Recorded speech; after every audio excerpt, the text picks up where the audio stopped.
إذا تاريخاوي صحف بطاليانية قانقا زتتصحف كوينو زركبولو بوتا دما تقا اندا أتسي كالي بيت منغستي أبترارا اندا باليقانوس يركب ጣልያን ናብ ሃገርና ክልተ ግዜ መጽኡ ወራር አካይዱ ናይ መጀመርያ ወራር በ1895 ክሳብ 1896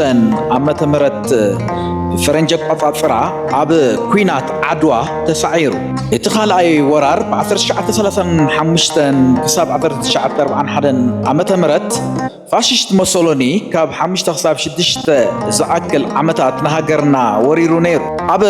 ካልኣይ ወራር ጣልያን መገዲ ድልድል ወታደራዊ ቤዝ ምምሕዳር ጣብያታት ሃኒጹ እዩ ከምኡውን ዝተፈላለዩ መልእኽትታት ኣብ እምኒ ኣብ መንደቕ ኣብ ዋሻ ኣብ ወታደራዊ ቼክ ፖይንትስ ይጽሕፉ ነይሮም እንትጽሕፉ እንተለዉ ናይ ኢታልያን ሚሊታሪ ኮድስ እና ሃገራዊ ዝገልጹ ይጽሕፉ ነይሮም ንኣብነት ነዚ ጽሑፍ እንተተመልኪትና XIV ብሮማን ዝተጻሕፈ ንርኢ ኣለና ማለት እውን ብሮማን ቁጽሪ 14 ማለት እዩ ካሊእ ኣብ A ኣብ ኮቴሽን ዝኣተወ ወይ XAIV ዝተጻሕፈ ኣሎ ማለት እውን ናይ 14 ክፍለ ሰራዊት ወይ 14th Army Division or 14th Battalion ወይ ከዓ በጣሊያንኛ Divisione Quattro Dieci XIY ዝተጻሕፈ ንርኢ ኣለና ስለዚ ካብዚ ጽሑፍ እዚ እንታይ ንርዳእ ኣብ ዘመነ ሞሶሎኒ ኣብ ኣኽሱምን ከባቢኡን 14 ክፍለ ሰራዊት ከም ዝነበረትን ب14 ክፍለ ሰራዊት ከም ዝተጻሕፈ ምርዳእ ይከኣል ካሊእ እቲ GBVPPONP ብሕጽረተ ቃል ዝተጻሕፈ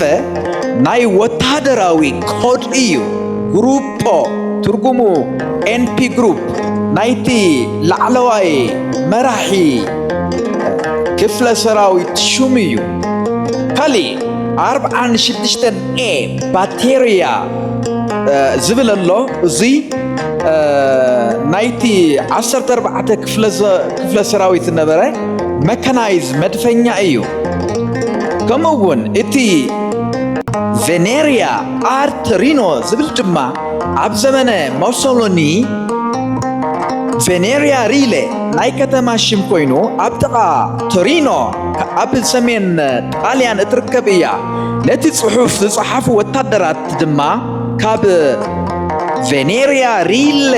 ካብ ፍሉጥ ናይ ወታደራዊ መሰልጠኒ ከም ዝኾኑ ክሕብረልኩም ይፈቱ ወይ እንታይ ይብሉ በእንግሊዝኛ We are soldiers from Veneria Relay Turin ይዝብል guys ስለዚ ከምዚኦም ዝበሉ ብምስጥራዊ ዝተጻሕፉ ጽሑፋት